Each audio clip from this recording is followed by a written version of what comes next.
ভালো করে লক্ষ্য করো, ভালো করে লক্ষ্য করো। দেখো এই জায়গা থেকে এভাবে আমরা শুরু করে দেখো এভাবে ঘুরিয়ে নিচের দাগ ছুঁয়ে এইভাবে একটু লম্বালম্বি করে এই গোলটা দিব। দেখো হয়ে গেল ১। লক্ষ্য করো, লক্ষ্য করো, ভালো করে লক্ষ্য করো। দেখো ২ অঙ্কটা লিখতে আমরা ওই একই জায়গা থেকে দেখো ১ লিখতে যেখান থেকে শুরু করেছি দেখো ঠিক একই জায়গা থেকে শুরু করব। তারপর দেখো এভাবে ঘুরিয়ে এভাবে এই পর্যন্ত। দেখো যেখান থেকে শুরু এভাবে ঘুরিয়ে তার একটু বাম পাশে দেখেছো? তার একটু বাম পাশে আসতে হবে। এরপর দেখো এখান থেকে এইভাবে নিচের দাগে। দেখেছো? হয়ে গেল ২। এই যে দেখো ৩ অঙ্কটা কিভাবে লিখতে হবে? দেখো এই দাগের একটু নিচে থেকে দেখো এখান থেকে শুরু করব আমরা। তারপর দেখো এভাবে ঘুরিয়ে, এইভাবে ঘুরিয়ে এখান থেকে এইভাবে উপরের দাগে উঠাবো।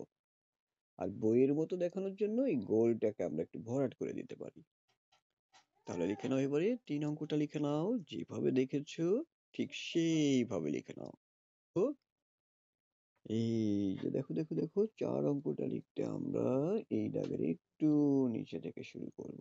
তারপর দেখো এভাবে ঘুরিয়ে, এভাবে ঘুরিয়ে, এভাবে ঘুরিয়ে এইভাবে শেষ করব।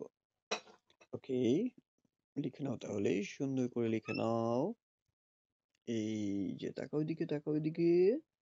দেখো ৫ অঙ্কটা লিখতে আমরা উপরের দাগের দেখো এইটুকু নিচে থেকে শুরু করব। ওকে? এরপর লক্ষ্য করো, দেখো এখান থেকে এইভাবে ঘুরিয়ে এই পর্যন্ত। তারপর দেখো এখান থেকে এভাবে ঘুরিয়ে উপরের দাগে। তারপর দেখো এভাবে এই দাগে। দেখেছো? হয়ে গেল ৫। এই যে দেখো ৬ অঙ্কটি লিখতে আমরা প্রথমে এই দাগের পরে দেখো ছোট ডটের মতো দিব। তারপর দেখো এভাবে সোজা এসে এইভাবে ঘুরিয়ে দেখো এভাবে ঘুরিয়ে এই পর্যন্ত দিয়ে শেষ করব। হয়ে গেল ৬। এই যে লক্ষ্য করো দেখো ৭ অঙ্কটা লিখতে আমরা এই ঘরের ঠিক মাঝখান থেকে শুরু করব। তাই তো? দেখো এখান থেকে শুরু করে এভাবে একটু ঢেউয়ের মতো দিয়ে এভাবে ঘুরিয়ে উপরের দাগ ছুঁয়ে এই দাগ ছুঁয়ে নিচের দাগে এসে ডান পাশে ছোট করে এভাবে একটু গোলাকার করে দিব। হয়ে গেল ৭।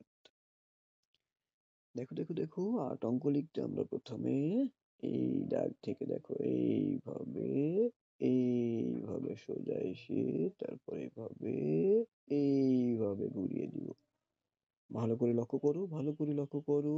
এরপর দেখো ঠিক এই যে দাগটি না এর সোজা ডান পাশ থেকে দেখো এখান থেকে ছোট করে এভাবে আর এইভাবে দাগ দিয়ে দিব। দেখো হয়ে গেল ৮।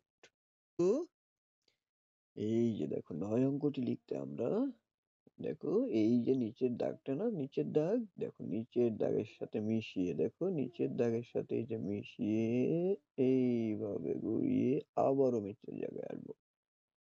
দেখো এখান থেকে এইভাবে ঘুরিয়ে আবারও নিচের দাগে আসবো। তারপর দেখো এখান থেকে আবার এইভাবে ঘুরিয়ে এইভাবে দেখো কোথায় যে শেষ করব।